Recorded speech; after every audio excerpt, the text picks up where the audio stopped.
If you had to participate in magical death games in order to become one of the world's most powerful wizards, what would you do? You'll have to face off against other students, crazy psychos that can't feel pain, and come face to face with this magical realm's most horrifying enemy. I'm going to break down the mistakes made, what you should do, and how to beat the Divine Visionary games in Mashle Season 2. This kid will have to battle the most horrifying wizard in existence and eat a ton of cream puffs. In a world full of strong magic users, this guy named Mash has none, but is crazy jacked. The weak are looked down upon, and non-magic users are hunted relentlessly. But Mash decides to come out of hiding and enrolls in this magic school undercover. If he can graduate as a Divine Visionary, society might finally let him live in peace. He goes through on an epic school arc and passes all the tests just by punching and kicking things, calling them muscle magic. Having just defeated this minion that snuck into school, along with some new friends, this minion warns Mash that they now know how powerful Mash really is, and the world's most dangerous wizard will come for him soon.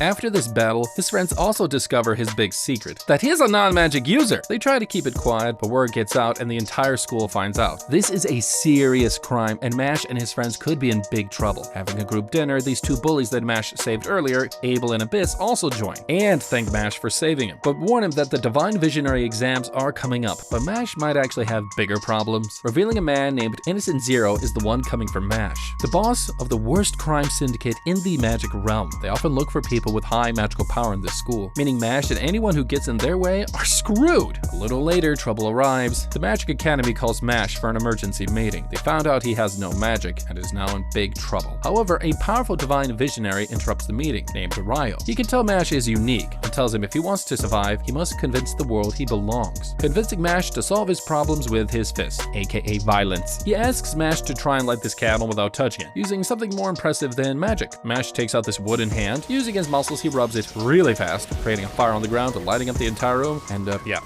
candle, that too. And just then, another group of Divine Visionaries show up. Yeah, these guys don't like Mash and say he must pay for lying to the school by dying a brutal death. With the death penalty, Mash says he ain't leaving, pissing off this group's leader, Order, who's about to throw hands when the powerful schoolmaster shows up, Mr. Wahlberg, who loves Mash along with Finn's older brother, Rain. Wahlberg convinces the others to postpone his sentencing since Innocent Zero has announced that he is coming for Mash, so keeping him alive will lead them to their worst enemy. Under this condition, Order agrees to wait until after the Divine Visionary exam for his sentence, but warns Mash if he fails the exam, he will be immediately executed. Everyone agrees and Mash spends the last few days before the exam hanging with his friends. They all go out to buy new wands, and Mash joins in for some reason, picking up this super heavy iron wand that no one else can lift up and that no one else will bring up for the rest of the show. And a lot of stuff happens in between. So anyways, the Divine Visionary exam soon begins. All the candidates enter the stadium, including the most powerful contestant and freak show, this guy Macaron. The crowd boos Mash, thinking he doesn't belong here, and preparing for the first exam,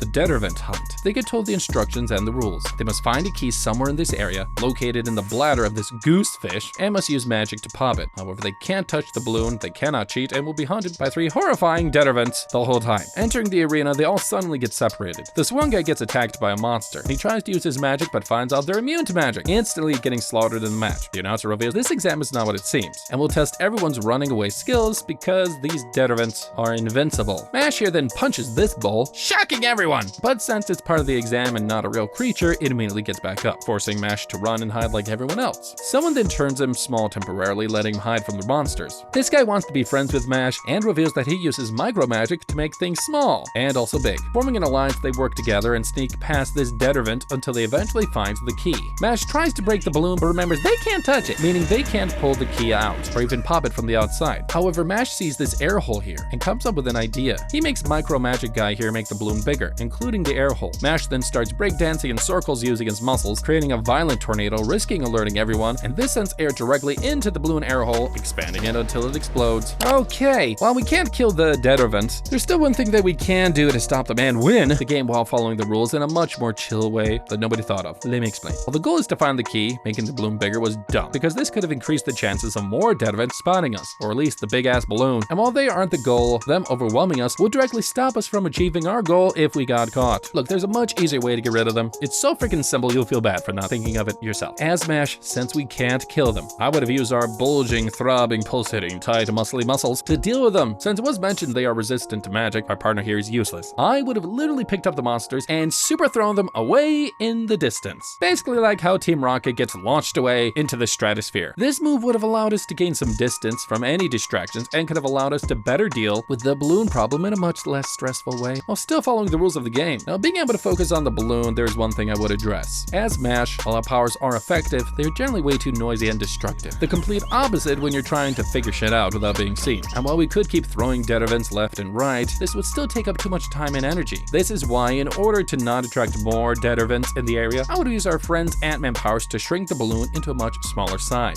The smaller area would have allowed us to much more easily blow air into it, making it explode, and the explosion itself would have been quieter, and with stealth in mind, this strategy would have also accounted for any extra surprises this test had, like if we went through all that effort and noise and the key wasn't in the balloon, but in another spot. This being a super important test, it makes sense why they would test us in every possible way, and accounting for that should have been a priority. Shrinking the balloon smaller would have allowed us to use more of our environment, like by using a hollow reed to craft a straw, making it much more easily to blow air into the balloon through it without actually touching the balloon, winning the key in a much more low stress and chill way without potentially alerting more trouble to head our way. Mash and his friend get the key, but the friend offers to let Mash take it while he goes to get his own key, parting ways while Mash heads back out. The remaining contestants eventually pass the first exam, returning to the arena, including Mash's new friend, but he collapses upon entering. On the way out, he was beaten up by the exam's top contestant, Macaron. Mash tells him to stop being mean or else. He throws water at Mash, but he catches it, using it to make his own next protein shake, cause muscles. The survivors prepare for the next game called the Life Crystal Exam. This is a team battle consisting of 3 contestants per team out of 9 candidates. Each person per team is given 1 crystal, and competing teams must break all of the crystals on the opposing teams in order to win. Mash and Dot partner up with Finn, but these two immediately break their crystals before the game starts, leaving Finn the only one left. He gets worried, but they promise they will watch over him as long as they're next to him.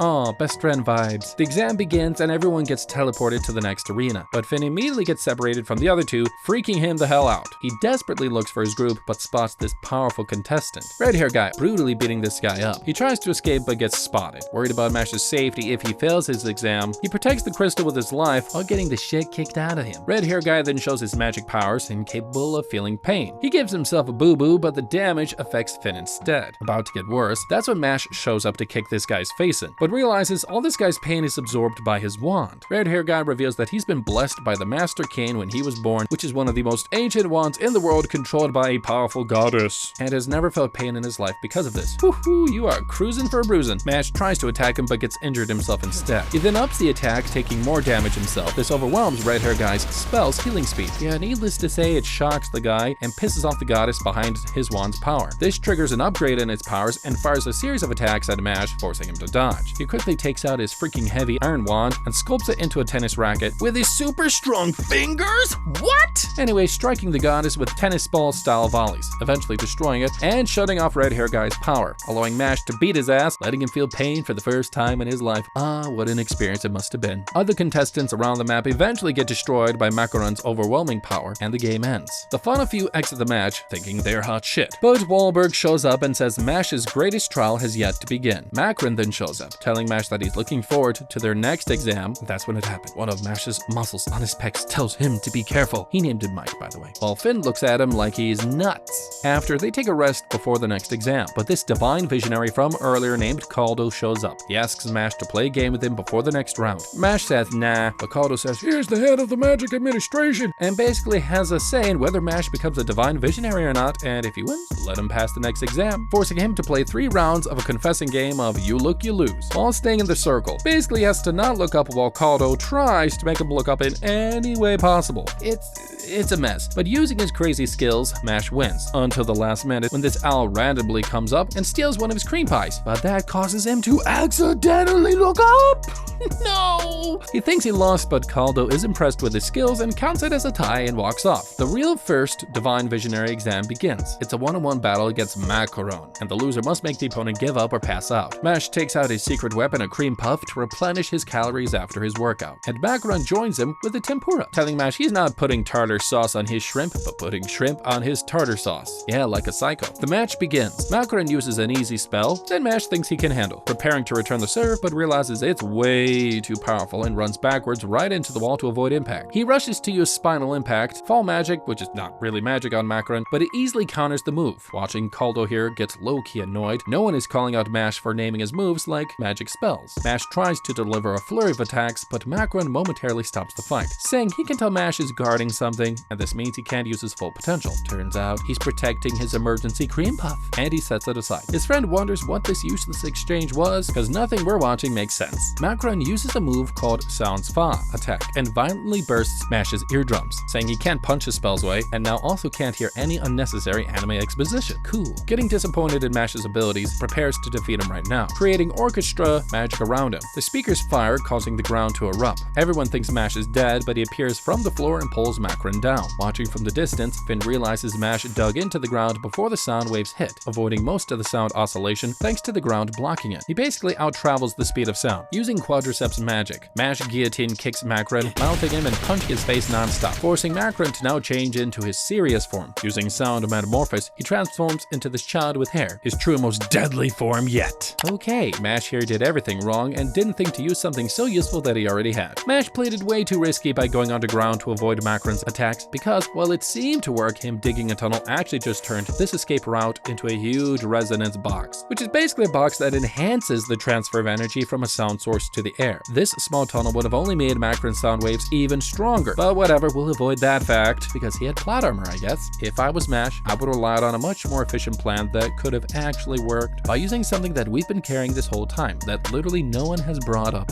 since. Why don't we use our wand? Even without magic using his wand, we could have leveraged its innate structure in a number of ways. You know, it's noted that no one in 1,000 years had the strength or magic ability to lift it from the ground. This means that I would have tried to use the wand and tried to slip it into one of Macaron's pockets, or even more significantly, right between his tie and shirt collar. And because of the overwhelming mass of the wand, sliding it around his neck could have likely pulled Macaron down into the ground, momentarily trapping him or breaking his neck even. And this would have also limited his vision, which would have reduced his attack accuracy, giving us a momentary edge. Another way to fight Macaron would have been by using our wand directly against his attacks. Since he uses musical magic, this allows him to manipulate sound waves to create various effects. Using our wand, we could have tried disrupting his magic with it. And since his magic likely relies on maintaining a rhythm or tempo in order to cast spells, we could have tried disrupting his rhythm by creating loud, jarring noises with our wand or striking the ground with it to interfere with his connection. Or by using our strength, we are strong, and limit and speed to emit ultrasonic frequencies outside the audible range. Yeah, exploring vulnerabilities like this using the only weapon we had was a no-brainer and would have given us a better shot at winning without having to do so much. Elsewhere, Ryo gets alerted that Innocent Zero is on his way to their school and knows he's after Mash. He tells his assistant to hide security and will need Order and Caldo are ready at the school to buy them some time. Back at the stadium, Macaron shows his true powers. Snapping his fingers, he instantly teleports around Mash, traveling on sound waves. His speed allows him to beat Mash non-stop at the speed of sound. However, since sound travels fastest through solids, Mash thinks fast, putting his hand on this wall. This allows him to feel Macaron's sound first, before his attack, managing to dodge it and quickly put tartar sauce on his fingers. Now unable to snap his fingers to activate teleportation magic, Mash catches him off guard and slams him into the floor. Ouch. Finally thinking Mash is a worthy opponent, he prepares to use his final move. Death Gong! Explosions erupt in the air as this giant bell forms. Macaron says once it rings, it will incapacitate anyone who hears it within 2 kilometers. Oh, and by the way, the only way to stop it is by taking his wand away from him, if Mash can catch him. Macaron starts snapping his fingers left and right, making Mash unable to catch him as the timer counts down. With 15 seconds left, Mash decides to lift up the entire floor, blocking Macaron's front escape route. Blasting through it, Macaron can only escape left or right. He tries to outsmart Mash, but Mash manages to grab him with the power of his pinky, pulling him in and breaking his wand.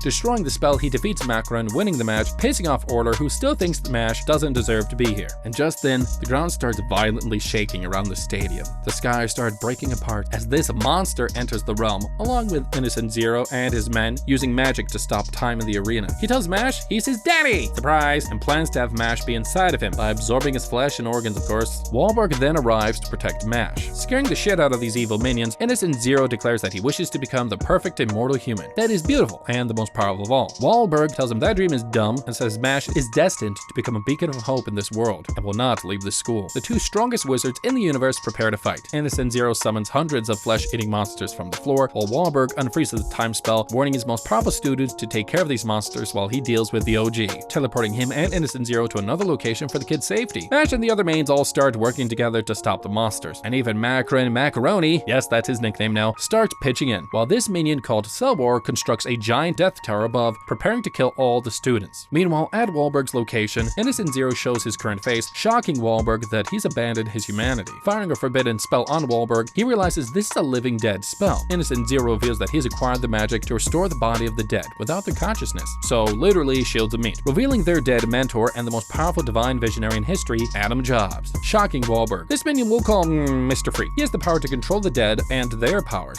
Mr. Freak fires off a series of dark magic spells from Adam's body, making Wahlberg realize that these powers are from his master's prime. Unable to counter against such power, he uses his ability of space magic to literally bloop out attacks. He just goes bloop, sending them to another location in space instead, and manages to cut off Mr. Freak's arm and eventually kills him, forcing Innocent Zero to step in. Back at the stadium, the gang realizes there are enough enemies to keep everybody busy, and Macaroni thinks it's a trap while Dot tells Mash to go stop Cell War's tower before it launches and kills them all. Mash leaves just as Dot spots this random baby, but he uses magic on him, turning him into a baby too. But the baby is actually a bad guy called Sitter Baby, who says his magic turns his targets into infants. Now helpless, Dot struggles to use any magic and is about to die.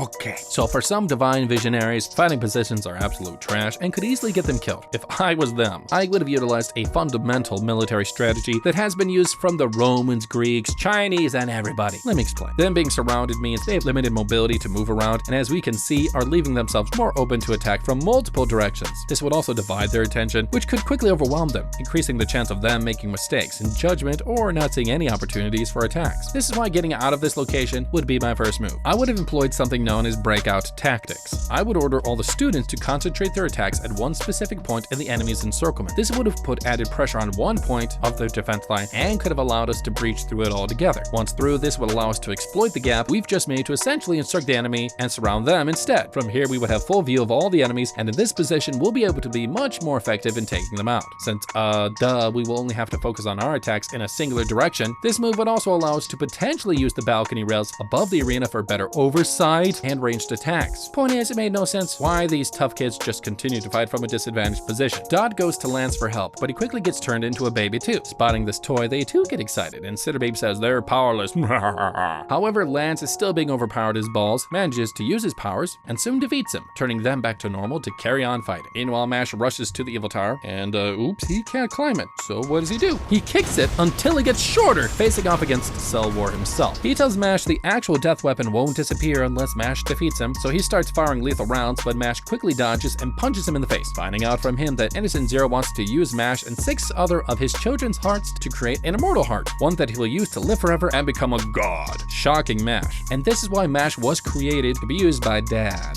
Mash then thinks this is similar to how you need protein to build muscles, and that's what it is right now. Confusing Cell War what the hell he's talking about. Thinking he's dreaming, Mash takes a quick nap, but wakes up and realizes all of this is for real. Cell War prepares to kill him and thinks he is unworthy to be used by Innocent Zero. Using diamond cutter magic, spikes from the tower above fire down towards Mash. He runs away, making a loop around the school and comes up behind Cell War. His skin turns into invincible diamond in self-defense, but Mash works out a little too much and uses biceps magic to quickly choke him out, KOing his face and destroying the black diamond in the sky as well. Meanwhile, Ryo and his assistant have arrived back at the academy, but the assistant runs into something that causes him to freeze. Ryo realizes someone has cast magic in this location that stops time to low magic users, where he rushes in to investigate the situation, but sees all the monsters in the stadium defeated, including Cell War, and Mash casually replenishing his calories with a cream puff. They update Ryo that Wahlberg is fighting Innocent Zero, but they don't know where he went. Mash then offers to go find him with his muscles and zips off. Porter here wants to interrogate Cell War about Innocent Zero, but he gets transported by teleportation magic to an unknown location. Still unconscious, they think someone on the bad guys team is still around here. Part of the team splits up to go look around, while Dot and Lance stay behind to watch the rest of the students. Now back up in the sky, the two OGs continue to duke it out with time and space magic, but Innocent Zero exploits one of Wahlberg's openings and hits him with a spell that makes part of his body decay, showing him how much Innocent Zero's powers have grown since the last time they fought. He quickly gets worn out from too much offense and quickly gets one of his arms destroyed. Oh shit! Innocent Zero claims Wahlberg's biggest weakness is that he cares too much and is fighting for the sake of others, not for himself. Not giving up, he uses one last big move called Space's Third's Magic, transforming the world around them, and he prepares to use Uranus Inclination and use Uranus, no not yours, Uranus World Delete. However, Innocent Zero sneakily manages to still get past his defenses and stops time in here too, delivering a fatal blow, and he unfreezes time. However, Wahlberg's magic doesn't stop after getting injured, and he reveals that he'd been saving up most of his magical power this whole time, and even if he dies now, his wand won't stop the spell. The whole fabric of reality explodes, sending a shockwave out, and even back into the dimension where the students are, seeing light from afar. After Wahlberg thinks he's done it, but his enemy still stands. Tries to attack again, but with little power left, it's pointless. And Innocent Zero blows off his wand, holding arm, leaving him powerless. About to die. Mash suddenly comes in with a knee to his face, and declares he's about to knock the stuffing out of his opponents. Kicking his legs super fast, he can hover, and tells Wahlberg he couldn't leave him because he was raised to be kind to the elderly. High-key calling him old as F. Innocent Zero announces that he's experimented on his body so much that he can now steal the magic of others, creating this field around Mash and Wahlberg. Mash busts them out, but the old man's powers gets quickly absorbed, officially turning Innocent Zero into the most powerful sorcerer in history. Mash tries to take some shots, but no dice. His face suddenly starts malfunctioning, and Wahlberg tells Mash Innocent Zero's magical power is running beyond his capacity. He's not ready at all for this power. This piece of information that sparks a realization in Wahlberg. He figures out Innocent Zero wants to use Mash's body to hold all the power due to Mash's strength. Unable to control his full powers just yet, Innocent Zero tells Mash that he will kill him soon and escapes. Just as all of the defeated monsters at the stadium suddenly come together to form this giant final monster in the distance. As it starts heading straight to the stadium, where all the weak students are, Wahlberg tells Mash to go stop it, but he passes out. But he gets saved by Ryo, who arrives late as balls. Time unfreezes in the area as all the weak students realize what's going on and start to helplessly panic.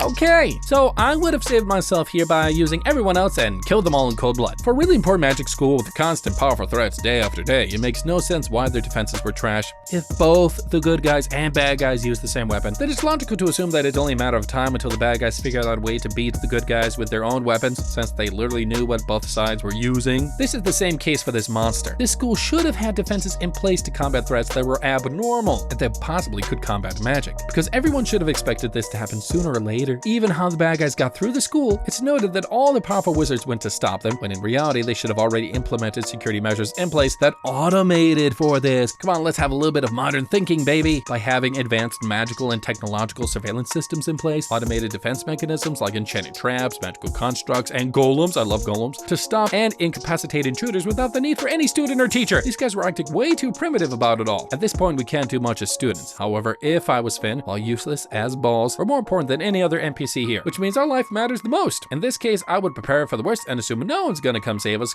so we gotta save ourselves. Because of this, at this moment, I would see if I could pick up any sharp-edged makeshift weapon and hide it on me before going to where all the students are panicking near the doors. While this is where the monster would be headed, being in the middle of all these warm bodies would help us for what comes next, because that's a whole lot of shields of meat. Anyways, once the monster breaks through here, I would start jamming the shit out of everyone, being all cramped in one space like a can of sardines means no one would actually be able to see what's going on, since everybody's vision would be obscured by everybody else. Stabbing enough bodies during the panic means that once enough bodies were around me while everyone else is freaking out, I would pretend to die myself, collapse on the floor, but sneakily use maybe 1 or 2 corpses around me to put them on top of me and make it seem like everyone in my general area is dead. Hiding under this would allow the monster to focus on the others, while I just, chill out until it all blows over. Some of the divine visionaries try to stop the monster, but realize it has a magic blocking barrier. Caldo says the same person who transported Cell War earlier is still around, so him and Dot go to find him. The students realize they can't escape the stadium and are trapped. The monster almost reaches them, but suddenly stops dead in his tracks and gets violently pulled back. Everyone goes to see what the frick is going on and see Mash basically playing tug of war with it. Seeing him risking his life without magic, everyone realizes they were dicks to him. Wow, you realize that now? And they start cheering him on as Mash eventually defeats the final monster. Everyone cheers for him. His obsessed friend Lemon tries to suck his face, but he decides to suck this tasty cream puff instead. Meanwhile, Caldo and Dot find the person responsible for transporting Cell War and helping the monster just now and beat the shit out of him. Order then shows up and tells Caldo that he still doesn't think Mash belongs, but Caldo tells him to stop being so grumpy. However, Mash isn't out of the works yet, because the end of the semester exams have just arrived, but Mash sucks at everything involving his brain. He starts to get worried that he'll fail and get expelled, but his friends help him study, and in the process, a recovering Wahlberg also warns Mash's friends that Mash will never be safe until they stop Innocent Zero, and they need to prepare Mash because next time he returns, his evil brothers will likely join him, and they're all more powerful than even Wahlberg himself. Shit! Mash eventually barely passes all the tests and everything's happy hunky-dory, and just then, a mob from the town shows up at the academy. Yeah, they found out that someone who doesn't have magic is attending their school and wants that person to be killed. They start throwing things, and this one guy even tries to capture Mash, but Wahlberg arrives and announces what he promised the school board in the beginning, that Mash's fate will be determined after the Divine Visionary Candidate exam finishes. Seeing everyone stand up for him, Mash promises to become a Divine Visionary to help everyone, because if he doesn't, well, even his friends will be incriminated for helping him. So guys, what do you think? Did you like the video or didn't you like the video? Let us know what you think about it. Don't forget to like, subscribe, and leave a comment down below. And as always, don't forget to check out our How to Beat playlist.